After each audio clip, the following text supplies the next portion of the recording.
Hey everybody, so today it's Astra's Corner, and today we're going to be reacting, well, sort of. We're not going to be reacting directly as in I show the video, but we're going to go over a commentary YouTuber named Think Before You Sleep.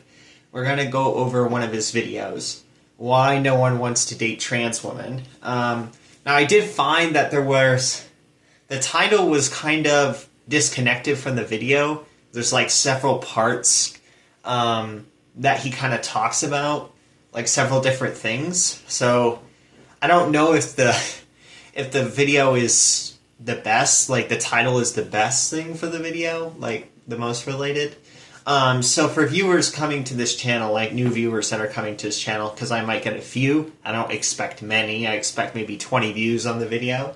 I do have language communication disorder, so just keep that in mind. So I'm going to try to do my best here on fairly criticizing the video. I watched it all. I will say that I'm on the far left. I'm not going to get mad. I'm not going to get angry. I'm not going to go full nose ring, dyed hair, whatever you call it. I don't wear those. I'm not thinking of wearing those. I'm not thinking of getting tattoos, right? Not everybody that you see on TikTok is... TikTok is not a representative sample of real life, right? Because what would you imagine when you picture a pansexual, poly, transgender individual? You probably would picture somebody with a bunch of nose rings and a bunch of dyed hair, and like you can't go 50 feet in front of them without them being insufferable, right? So I'm not going to do that. I'm not going to get angry. I'm not going to cry. I'm not going to frown. Well, I might frown a little. I frowned a little bit on this video, but I'm not going to cry. I'm not going to get angry. I'm not going to scream. I'm not going to hit. I'm not going to kick. That's not the type of person I am. I don't really get upset over U.S. politics. I want to give some perspective. I'm so to the left that I'm actually part of the PSL, the Party for Socialism and Liberation. I used to be right-wing until I became socially libertarian, and then I transitioned to the far left. So yeah, I know a lot of left-wing individuals can be kind of a little bit neurotic, and I am too, but I'm not as... I don't get angry over politics. Like, I don't get angry, and I watch the right-wing. I watch what they have to say. So, yeah, I did react fully to this video. So let's go into this video. I know it's already 3 minutes in. So the first thing that I want to point out, why no one wants to date trans women, and I'm going to leave the video in the description. I think that's only fair if I'm writing a commentary piece on it, is that you have this trans woman here and you have this man. And this man is basically saying that I'm straight because... this, even though it used to be a man, it's a woman, and she's a woman in her body. And the guy's basically saying, like, I'm straight, even though I'm dating a trans girl. And think before you... he basically comes in and he says, look at this handsome man, like, pre-transition. He's reacting to pre-transition, his girlfriend. Like, that's a handsome man, that's what he says. And so Think Before You Sleep cuts in, and he's like, yeah, I've never heard somebody lie about their sexuality like that. Like, I've never heard somebody lie that much about it. And I am actually kind of going to agree on this part. Not because you can't be straight and date a trans woman. You can, right? You can be straight and date women and cis women and trans women. Like, that makes you straight. That doesn't make you any other sexuality. Probably going to agree with him for a different reason, though, which is that if you're talking about... because the guy says, like, I'm comfortable with my sexuality being straight. That's probably an indicator that he's uncomfortable with his sexuality, and there may be something lurking behind the scenes. I don't want to dig into that too much, because I don't want to be unfair to people, you know, and kind of speculate on their personal lives. But he's kind of coming out in the public light, and he's saying basically, like, I'm comfortable with my sexuality, and I'm straight dating this trans woman. And it's like, okay, if you're like that, then, you know, we have some questions. But simply dating a trans woman by itself does not make you gay or bisexual. You can be straight, male, and date a trans woman and be straight. Like, it's rare. Most straight men do not date trans women, but it's possible. So, yes, that's the first part of the video that I wanted to go over. The next part of the video that I wanted to go over, and I found that there were kind of disorganized jumping points about, like, indoctrination, filming in women's bathrooms as a trans individual, like indoctrinating kids, things of that sort. Now, when it comes to filming in the women's bathroom, that should never be allowed. It shouldn't be allowed to film in any bathroom, despite or regardless of what sexuality or gender or whatever. Right? We're going to apply the rules equally here. We're not going to give specific people different passes because they're trans or gay or straight or man or woman. Right? The simple rule is going to be, if you film in a public bathroom, it should be an offense. It should be a public offense, like a crime. So, yeah, I don't think we have any disagreement on that. But the general thing that I find with Think Before You Sleep, I did watch the entire video, right? I'm not going to watch 2 minutes and then, or I'm not going to watch 30 seconds and then basically say, like, yeah, I didn't watch the video, but this guy is unreasonable. Like, I'm not going to do that, right? If I'm going to watch a video and critique it, I'm going to watch the full thing. So I watched the full thing, and what I've noticed about Think Before You Sleep, since when I was on the right, I used to be a subscriber of his, is that he went from criticizing individuals that maybe were obese and mistreating their kids by feeding them a lot of, you know, bad things.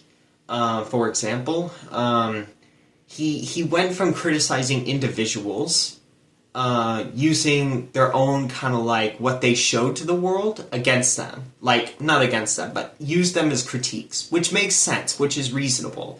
What do I mean by this, since, you know, it's kind of hard for me to explain this. So, this is the difference, right? This is what I see, is that he used to go, so imagine that trans woman is filming in the bathroom, right? If I say, look at this individual, they're filming in the bathroom, this is unreasonable, I should be able to fairly criticize it. That's fair, right? That's the individual doing it. They did that themselves.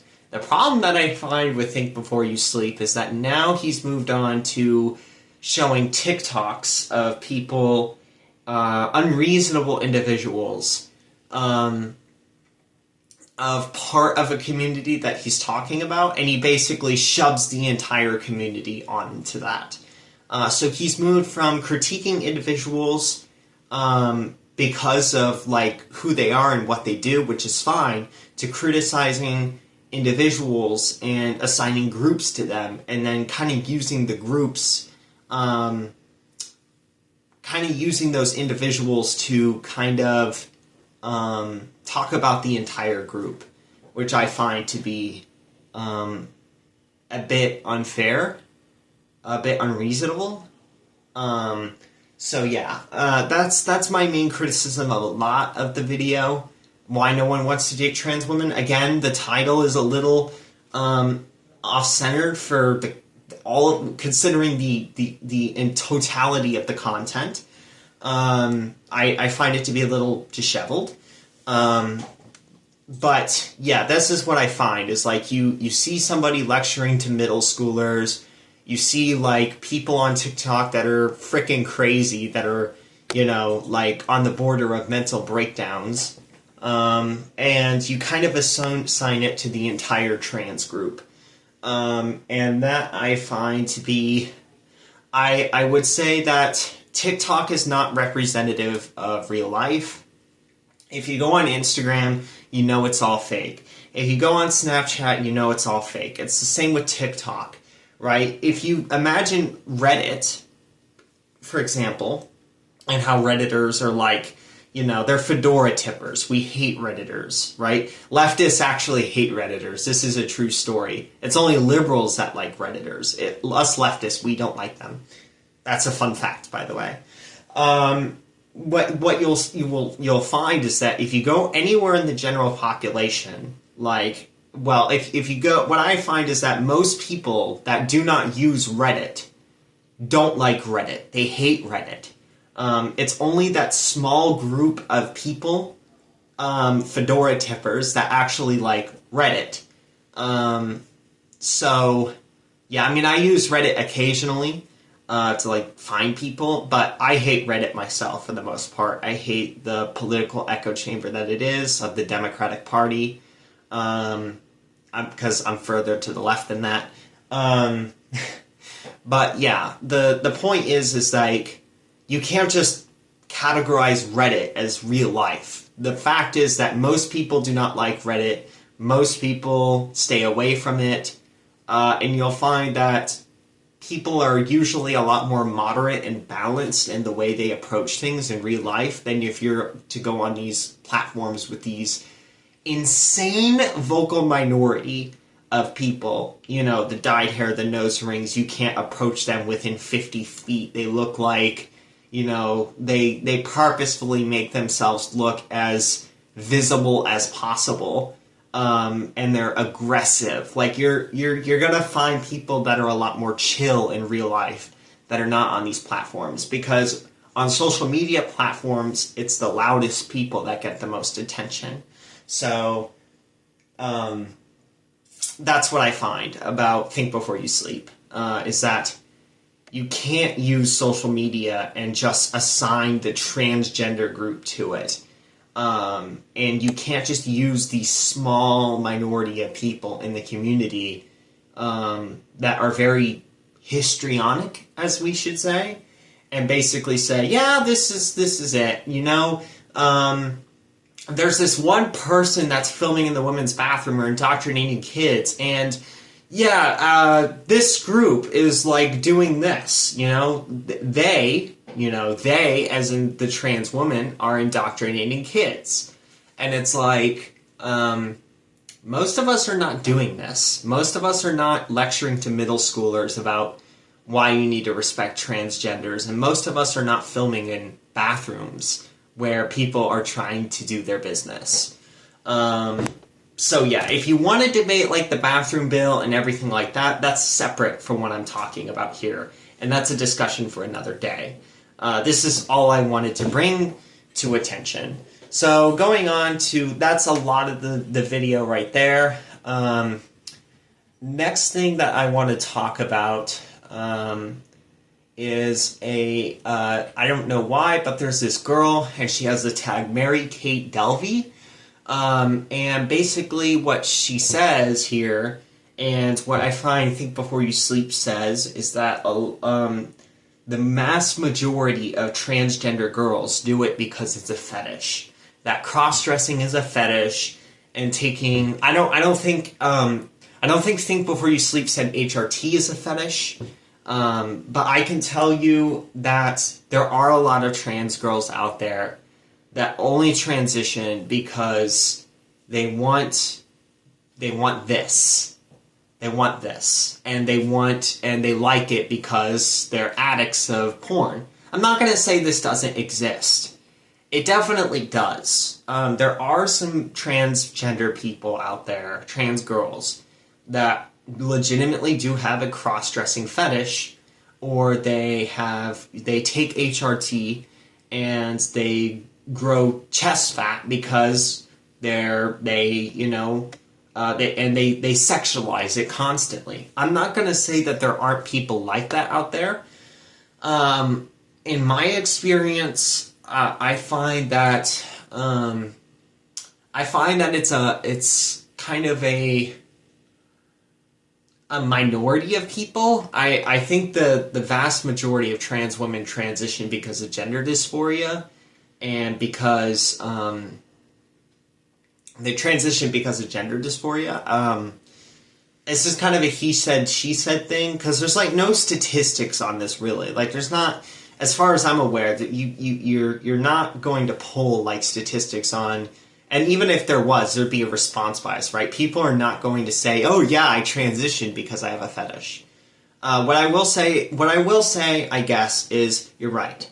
There are a lot of trans women that transition because it's a fetish, and they cross-dress because it's a fetish. That does not mean that you can categorize the group as a fetish group. I think that is unfair to a lot of individuals to do that. Me, myself, I actually transitioned because I wanted the emotionality of a woman. And I wanted my skin to hair to look softer. That's it. Just wanted my hair, like my head hair. It's a little rough as I haven't showered today. I have to shower. I shower every day. I wanted my skin and hair to look a little better, and I wanted the emotionality of a woman, of a cis woman. So that's what I did. I became trans. I went on estrogen. I'm kind of a hormonal mess right now. I cry over a lot. And I've had some serious kind of mental struggles and everything like that. And I think maybe some of it is due to HRT. Like, some of it is causing mood swings, and they don't work well when I'm in depression and I'm having, like, an extreme mood swing because of estrogen. Like, I'm not going to say that there aren't struggles with it, there aren't challenges with it. And I will say that every individual, before they go on HRT, has to make sure this is really what they want to do, because it can really alter your emotional profile. You won't be able to have kids unless you freeze sperm. So you absolutely have to make sure. I'm not going to say HRT is a light decision.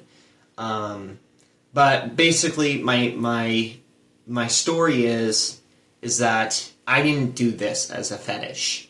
I have explained to a couple of my friends, some physical changes that I would have on HRT. That's about it. And I didn't sexualize it. And whenever somebody's asked me, like, look, yo, like, this is what they say, like, yo, you're growing a pair of cherries in your video. I'm like, yes, it's just part of estrogen. I didn't do it because of this. I didn't do that. That was actually one of the last reasons why I did it. I just did it because I wanted the emotional range. Now, I will say that you don't have to take HRT if you want to expand your emotional range. Like, there are other ways to do it, but I just wanted to, if that makes sense. So yeah, and I'm not going to say HRT is casual. I think everybody should really take a look at doing it before they decide. Yes, for me it was a couple months before I decided to go on it. And it was mainly because, and I'm 21 by the way, I know my prefrontal cortex isn't fully developed, but yeah, I know that I don't want biological kids 100%.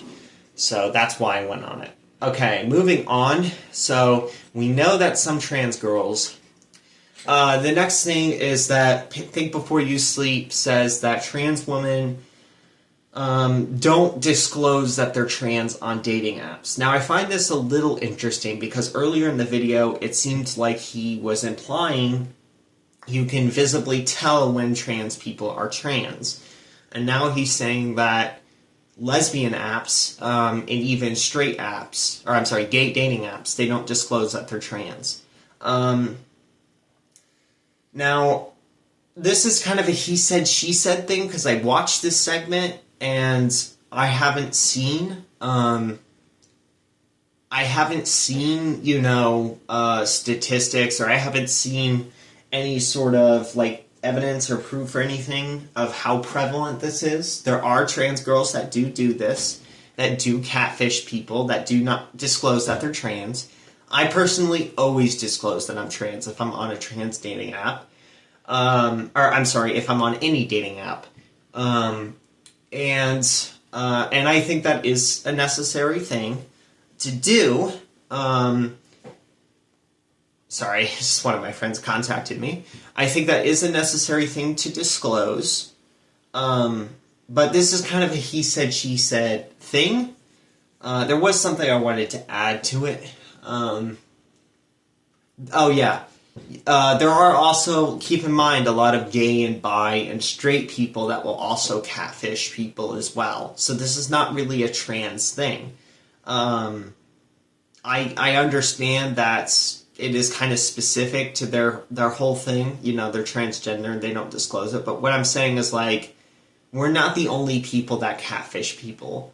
We're maybe one of the only, we maybe do it in this way, but we're not the only people. Like, there are a lot of people that catfish on LGBT apps or lesbian apps. So that's all I'm going to say. As far as the claim itself, it's kind of a he said, she said thing. There are some trans girls that do this, but you can't characterize the group as basically a catfish fetish group.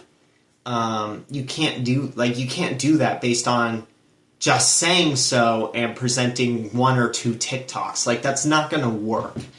And this is the problem that I found. You went from criticizing mothers that fed their children 5 hot dogs for lunch and saying that that's a problem.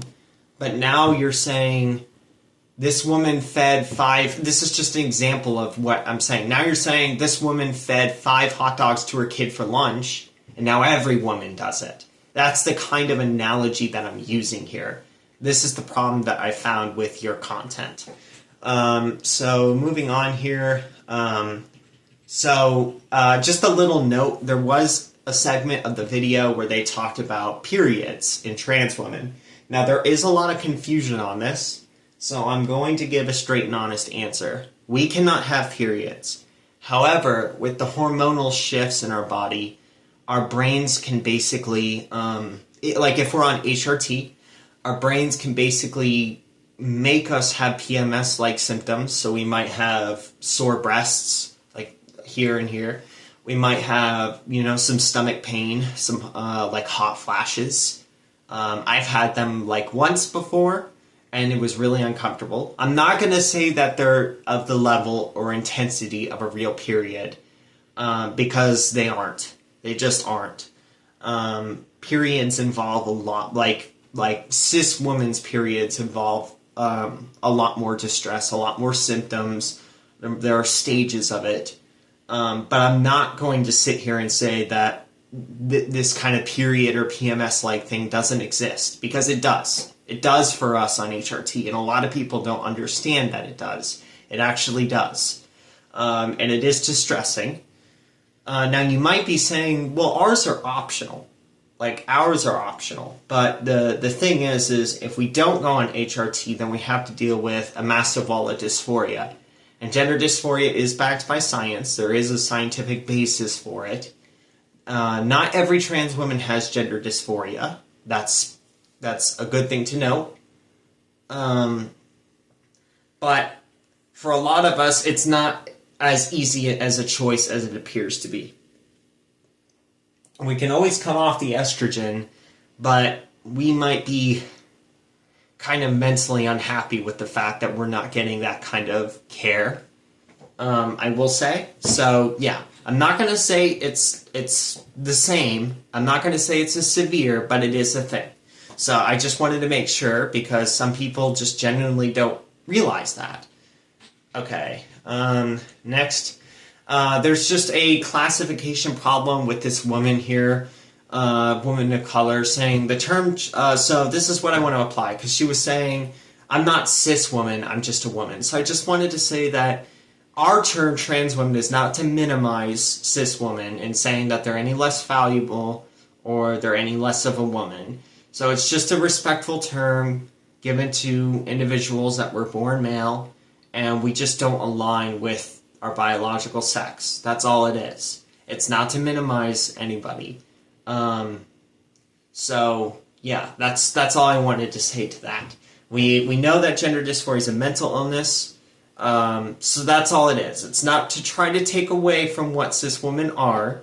It's not to minimize their experiences. We know that they've dealt with a lot over hundreds and hundreds of years. It's just a respect thing. That's all it is. To say cis women and trans women. That's all it is. Okay. Does that cover everything I want to go over? There's more like TikToks and things like that. I'm not going to go over like the bathroom bill thing. That's kind of a topic for another time. But what I will say about this, what I will say is that I will probably agree a little bit on the idea that it may be uncomfortable for, say, cis women to be in the same locker room as trans women. Personally, I think that we should just have stalls, and we shouldn't have an open area at all. Like, we shouldn't have an open area of changing at all. Like, that's my opinion. I don't even know why we do this, but I think everybody should just have stalls. Like, it shouldn't be acceptable to just change in each... You know what I'm saying? I think that would be a good solution. But what I will say is that there are lesbians and there are gay men that are in the boys and the girls locker rooms. So you might have a lesbian in the locker room, you may have a gay man in the locker room, and you'll all have to change. So I'm not saying it's the same. I'm not going to sit here and say it's the same exactly, because I understand cis women might become pretty uncomfortable by it. But it is just something that to think about. I think there are some ways we can solve this that would really make everybody more or less happy. So, and I'm willing to discuss open solutions about it. Okay. Let's see here. Oh yeah, he did a study about how Generation Z are higher in age 25. Let's see what he says. Identification has increased, are hateful or evil. All right, so let's see what he says. The whole idea that impressionable kids should have to be regularly taught and exposed to any of this stuff is ridiculous. Also, I mean, the only thing that I think that kids should be taught is, like, just learn to respect people. You don't have to shove all these identities in everyone's faces. But you can just simply say to kids, like, you know, it doesn't really matter who the person is, just treat them like an equal. Like, that's all we have to do. And like I said, most of us are not these, like people that are going around and we're making everybody recognize that we're trans, and we're not like that. We're, again, online TikTok dyed hair is not the same as the general population. You'll find way more moderate people out there like me.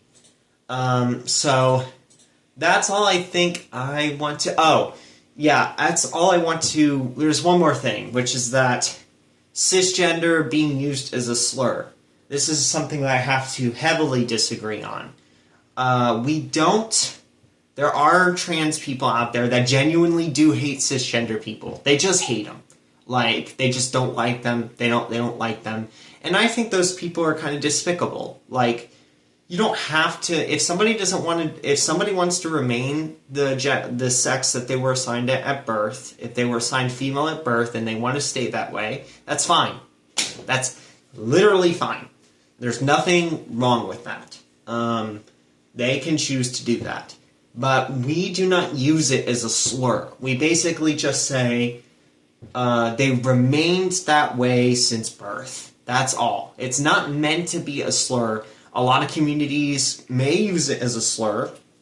You might see on Reddit or TikTok, if you're going to just browse those, that there are people that use cisgender as a slur, but it's not meant to be a slur. It's just meant, because if we were not to have a term for that in our community, the trans community, everything would get a lot more confusing. Is it a trans woman? Is this person a cis woman? What about this like, it's just to make everybody kind of less confused. So it's not meant to inherently be a slur. Cisgender is not meant to be a slur. It's not meant to be an insult. So I think that covers everything. Thanks, and have a good day.